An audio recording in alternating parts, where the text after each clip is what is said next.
여기저기 피해가 큰 상황인데요. 서울에선 실종자 수색 작업이 본격적으로 이루어졌습니다.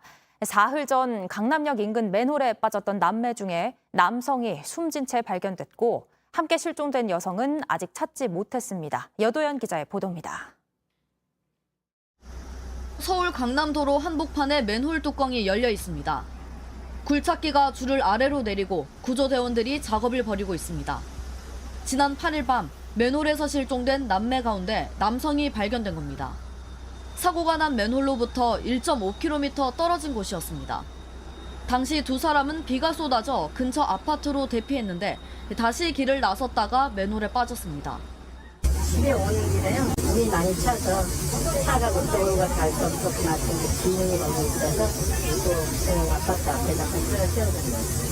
그래서 아파트 안에 잠깐 있다가 다시 나가신 거예요? 실종자 가족은 도심 한복판에서 어떻게 이런 일이 벌어질 수 있냐고 했습니다. 있을 수가 없는 거예요. 사람이 지나가다가 말이 안 되게 10명 중에 한 명이 속 빠진다. 그건 도로가 그렇게 되면 안 되잖아요. 경찰과 소방에 따르면 당시 50대 여성이 먼저 빠지고 곧바로 40대 남성도 빠진 것으로 전해졌습니다. 반포철로를 따라 수색을 하던 소방당국에 이틀 만에 남성이 먼저 발견됐습니다. 안에서 발견됐습니다. 특수부지대가 직접 현장 내부로 들어가서 그 수색 중 발견을 하였습니다. 당시 강남에선 맨홀 뚜껑이 열려 시민들이 빠지는 일이 속출했습니다. 이쪽으로 물이 전부 다 쏠리니까 사람이 지나가다가 이제 밑에가 안 보이니까 빠지게 된 거죠.